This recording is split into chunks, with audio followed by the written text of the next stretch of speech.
coming up. So this participant handbook, up until well after October 7th, had no mention of anti-Semitism. Now, it currently does have a mention of anti-Semitism. It's been put in after October 7th, but the definition of it is not an agreed one. It's a definition provided by a fringe organization that wouldn't even be invited to a committee like this one to speak about anti-Semitism. I want to branch out to the need for greater training of law enforcement within this country when it comes to the prosecution of anti-Semitic hate speech, because the trends are deeply alarming. I actually enjoyed a good working relationship with Mr. Mendicino when he was minister.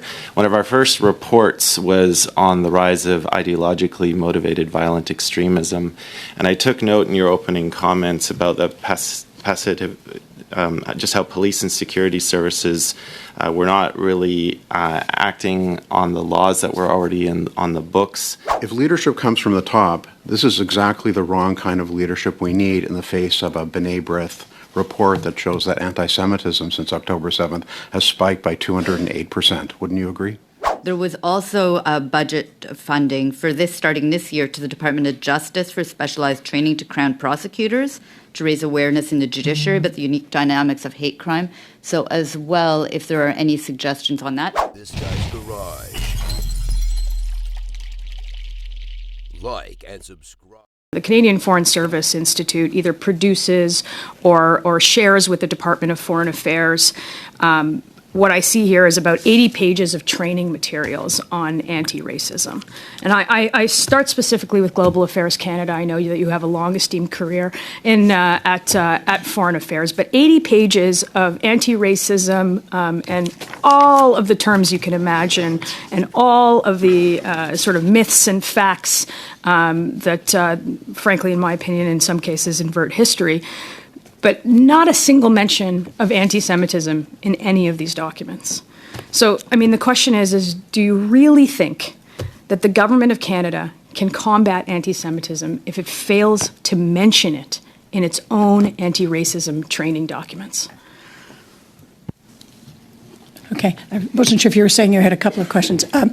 Thank you very much for that question. Look, I think one of the things that has become obvious, particularly since October 7th, but frankly, I felt it was obvious before I took the job, that there's a lot of hard work to be done everywhere in our public service, federally, provincially, municipally, in businesses, in civil society, and most certainly in the universities, as we've heard this morning and you heard previously, in making sure that people understand anti-Semitism, that the right training is in place, that the IRA definition is better understood and implemented. And that is exactly what we're working on doing right now, Madam Chair, both in my office and within the Department of Heritage. Every one of the ministries, we are looking at the training that they have in place. We are working with the Canadian School on public service on ensuring that we have got those training programs. You're quite right to point it out that what we have now is sorely inadequate and has to change dramatically. And I believe, sincerely, that we have the commitment of all ministers to make that happen. And I can assure you we will if we don't. So I'll talk about another piece. This is an anti-racism Let's Talk. This is a participant handbook, and I use this example because it's about 64 pages, and it's still offered by Treasury Board as a training manual. So this participant handbook, up until well after October 7th, had no mention of anti-Semitism. Now, it currently does have a mention of anti-Semitism. It's been put in after October 7th, but the definition of it is not an agreed one. It's a definition provided by a fringe organization that wouldn't even be invited to a committee like this one to speak about anti-Semitism. So there are changes being made, but they are the wrong changes. And in some cases, on things like the definition of racial trauma, which could be found on page 26 of this Anti-Racism Let's Talk, which is not anti-racism at all, it talks about the experiences of Black, Indigenous, and people of color, and the definition just outright leaves out any mention of Jews, of Bosnians, of Armenians, of anybody who potentially experienced intergenerational trauma, something that the definition was probably based on when it came to fruition. So even the changes that are being made in government are the wrong changes. So again, I ask, how on earth does a committee like this make recommendations to the Government of Canada if the Government of Canada, in fact, has a problem within that is being corrected with bigger problems? Thank you very much for that, for the question from the esteemed member. Again, I emphasize we have a lot of hard work to do, and we in no way have it right in terms of ensuring that the IRA definition, which the Canadian Parliament, all parties approved, and which is accepted by most of our provincial governments. That is why, and thank you for the question, because it gives me the opportunity to talk about the handbook on the IRA definition that we hope to be releasing in June. That will be a clear explanation and interpretation of how the IRA definition needs to be used to underpin all of our anti-Semitism training. So you're quite correct to point out that even as some of our people try to make adjustments and improvements, we are still not where we need to be. Again, the hard work that needs to be done. I believe the commitment is there. I know that the new anti-racism strategy 2.0 will be launched soon. We know that the government is looking at announcing their combating hate action plan. All of these provide an opportunity for an intensive campaign across not just the federal government, but provincial and municipal to actually get anti-Semitism well understood. What better time than now? I want to just put on record when this committee is making recommendations that some of the Canadian anti-Semitism, Canadian anti-racism materials that are cited as additional reading come from workbooks. One of them is entitled "Dismantling Racism," and this is what it says. It does mention Jews, but only as a quick aside to say that Jews have opted to become white in order to benefit from white supremacy. Becoming white involves giving up parts of your original culture in order to get the advantages and privileges of belonging to a white group. This is the stuff that is cited by the government of Canada in teaching people about racism. I cannot stress enough that this committee has no business making recommendations when the training itself in the government of Canada is racist in itself. Madam Chair, may I respond? Yes, okay, I wasn't sure if your signal was for me or for the member. Thank you very much again for pointing this out. I think that there is no question that some of the material, much of the material, needs further reworking, and that is what my office is going to be doing, working with the public service right across our network. I think that what... So, Ms. Lyons, why don't we leave the rest? Okay, we'll let it go and come back to it. Thank you. The truth is, universities in Canada are not safe for Jewish students. We are indeed in a crisis. Many universities have diversity, equity, and inclusive policies that make no reference whatsoever to anti-Semitism, which is shocking. And so my question is for the government's special envoy, Ms. Lyons. In my view, it's impossible to promote safe and inclusive campuses for everyone if DEI policies are completely silent on one of the most deeply entrenched forms of hatred and discrimination towards an identifiable group. Ms. Lyons, you spoke about your experiences with universities. Should universities update their DEI policies to make specific reference to anti-Semitism, and should they be engaging Jewish faculty, Jewish employees, and Jewish students in doing so? Thank you very much. And again, I just want to reiterate how important it is for this committee to be examining this issue and making recommendations. And our office is very much looking forward to not just the recommendations, but again, research that you may have done in preparation for this committee that would help us to move forward in our work. Absolutely, there is no question that EDI is failing Jews in this country. EDI is failing anti-Semitism. It focuses on a very narrow description of marginalized or racialized or equity-seeking groups, and it does not include, it does not address anti-Semitism at all. And that has got to change. And we have seen this over and over again, which is why we're working with EDI heads, which is why when we talk about working with university administrations, we focus particularly on EDI units. But again, I would say, not just at the universities. We also have to look at this in business environments and in our own government environments. And I look forward to seeing that recommendation materialize in this committee's final report. Second, I want to branch out to the need for greater training of law enforcement within this country when it comes to the prosecution of anti-Semitic hate speech, because the trends are deeply alarming. We've heard and seen demonstrators say things like, all the Zionists are racists, all the Zionists are terrorists, long live October 7th, which was the single worst day of casualties to the Jewish people since the Holocaust during the Second World War. And the case of Adil Sharkoui is perhaps one of the most egregious offenses that I have seen, certainly since October 7th, when in the aftermath of October 7th, he took to the streets in Montreal, denounced Zionists, and called for the enemies of Gaza to be killed and to, quote, spare none of them. None of them. As a former prosecutor, I found the decision not to pursue criminal charges incomprehensible and deeply problematic. Zionists are an identifiable group on racial, religious, national, and/or ethnic grounds for the purposes of Section 318 and 319 of the Criminal Code. And so my question is to anyone who wants to take it. I see Monsieur Marceau in the room. I know also Ms. Kirzner-Roberts is on the line.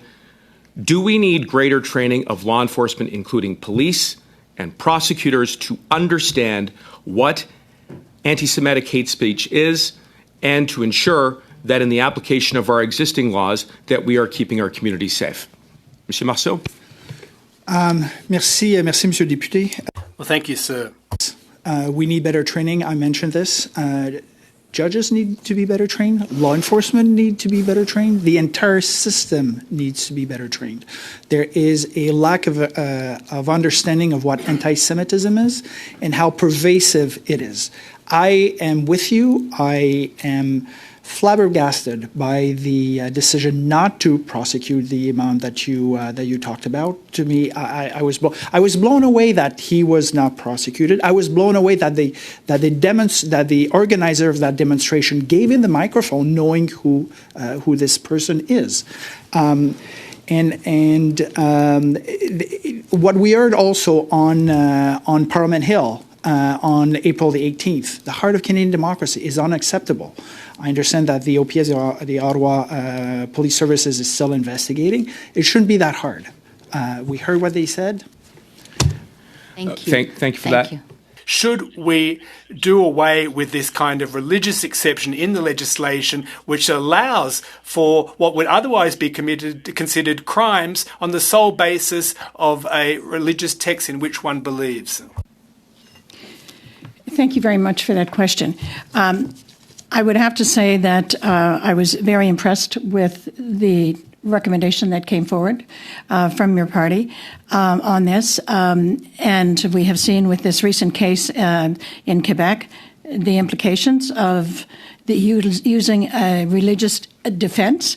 Certainly, I think that it's something we've got to continue to examine, and I'm discussing it right now with the Department of Justice and with others. And at this stage of the game, I'm not going to, offer a final conclusion, but I am very interested in exploring this as an option because I think, frankly, we are seeing it used in this country and in other places as a defense that, frankly, does not stand the ground in these very difficult times. Thank you. In 2022, I actually enjoyed a good working relationship with Mr. Mendicino when he was minister. One of our first reports was on the rise of ideologically motivated violent extremism. And I took note in your opening comments about the just how police and security services were not really acting on the laws that were already on the books. And the fear that many Jewish students are facing every time they go to a post-secondary institution. One of our recommendations in that report was with regards to the security infrastructure program. We asked that it be more effective, accessible, and responsive to community needs, included through expanded eligibility criteria and a simplified application process.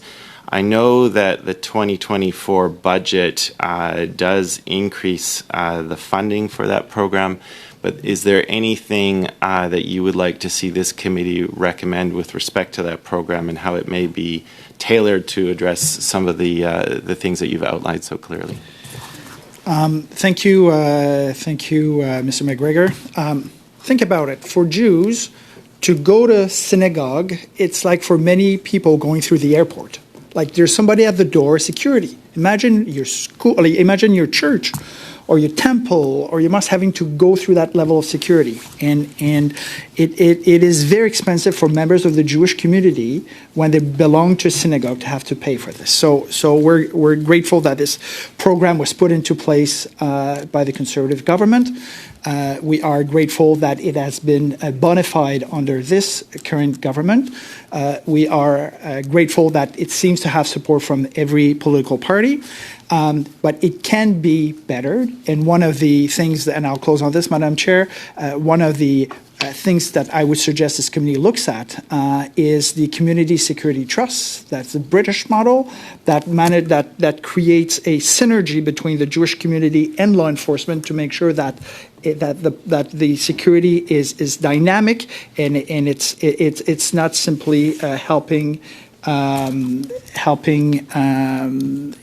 business, helping institutions. And I'll close by this thing. We need training for prosecutor and not just police officers, because prosecutors, and Mr. Mendicino knows about this, have an important and crucial role to play in this, in our justice system. Thank you. Mr. Marceau, you said earlier political leaders must lead. I would argue that the Prime Minister is leading, but in the wrong way. Since October 7th, they voted for a one-sided anti-Israel motion at the United Nations. A motion was passed in the House of Commons which punished Israel and rewarded Hamas, punished Israel by blocking arms sales and rewarding Hamas by reinstating funding for UNRWA, which I know you are currently suing the federal government over. They failed to unequivocally condemn the frivolous genocide convention claim launched in South Africa. If leadership comes from the top, this is exactly the wrong kind of leadership we need in the face of a B'nai B'rith report that shows that anti-Semitism since October 7th has spiked by 208%. Wouldn't you agree? Thank you, Mr. Morans, for your question. Our disagreement with the government on some of its decisions regarding the current Hamas-Israel conflict are well known, and we're public about that. Our disappointment and our condemnation for the vote at the UN was public, and when we had to disagree with the government, we disagree. We were talking. I don't remember. I apologize if you were there at the Holocaust Memorial Day service in January, and I was asked to speak. It was a big honor for me. And one of the things that I mentioned, and I tie it to Mr. McGregor's question regarding the Holocaust, Holocaust education is important. It is central. But I'm reminded of that amazing book that I invite you to read if you haven't. I'm sure you did. People Love Dead Jews. Mm-hmm. So it's okay to Holocaust education is important, and remembering what happened and knowing more about the education of what happened is important. But let me close this because limited. I understand. Mr. Robertson, but I what do you just think want of to my say, question? Please let me just. This is my time, Mr. Marceau. Mr. Robertson, would you respond to my question? Most certainly. B'nai B'rith has been frustrated by some of what has been transpiring in some of the messaging that we've heard from the federal government. We believe that the federal government has put in place some strong precedents in terms of their commitments, such as the 2024 commitment to preserving the Holocaust and to combating anti-Semitism. But now more than ever, we need actuation on this. As Mr. Marceau said in his remarks, words are small. We need action, and the Jewish community needs as strong a response from all members of Parliament. Fighting anti-Semitism cannot be a partisan issue. Thank you. Are there examples that we should be looking at with universities that have good DEI policies? Mr. Robertson? I'm happy to answer that question. There are universities in the United States who have shown great leadership by adopting the IRA definition of anti-Semitism. I think the better example to look at, though, is actually the United Kingdom, where the vast majority of educational institutions in the United Kingdom, including world-leading institutions like Oxford, Cambridge, and Durham, have all adopted the IRA definition of anti-Semitism. We need Canadian universities to follow the lead of these American and UK, as well as German institutions, and adopt the IRA definition. In this budget, We have committed to providing support to police colleges to increase training on handling hate crimes. Do any of you have suggestions as to what you would like to see in that training to make sure anti-Semitism is included? I'll mention just a few and pass to my colleagues. First of all, we really appreciate all of the good support in the budget. It's excellent. It really was wind in our sails, particularly with regard to law enforcement, money for training, the work that CRRF is doing in terms of delivering training, but it has got to be specific to anti-Semitism, and it has got to incorporate the IRA definition. That is critical, and this committee should make that as one of its recommendations. Please, it's critical that we have that. The money, to be well spent, must incorporate the IRA definition and training. Secondly, we have prosecutors, as important an issue as it is, we have prosecutors, special prosecutors for auto theft. We have no special prosecutors for anti-Semitism or a focus on hate crimes. I think this is a recommendation, although I know it's provincial jurisdiction, but it is necessary. I'll leave those two with you. There was also budget funding for this starting this year to the Department of Justice for specialized training to Crown prosecutors to raise awareness in the judiciary about the unique dynamics of hate crime. So as well, if there are any suggestions on that, I do have half a minute. So, Monsieur Marceau. In terms of police, one of the recommendations, a lot of police forces will say, well, we don't really have the resources or the expertise to train our people well. I think there's a role to play for the federal government to basically have a turnkey program for prosecutors and for police forces to say, you know what, police force for this city, you don't have to do it. We're going to come in, we're going to train you, we're going to do it. It's a free service for you, and in that way, you also ensure that there's consistency across the country. Do you have anything you'd like to see this committee recommend? For the most part, Statistics Canada's data has been similar to ours, and I believe that to me indicates that Statistics Canada is on the right track. What I would like to see, and what I believe would be helpful specifically when it comes to fighting anti-Semitism on campuses, is the further collection of data, both qualitative and quantitative, about Jewish experience specifically on campuses. I think that that's something that's lacking, and I think that funding to enable an organization or the federal government to do that will help us really understand just how critical the situation on campuses across Canada is. Mr. Marceau, I saw your hand. So very quickly, Statistics Canada, yes, gets good data, but it's always a year behind. Like when you talk with the U.S. and France and Britain, they can get the information in basically, if not a weekly, at least a monthly way, and this helps everybody, including decision makers, and that is something that Canada should be able to do.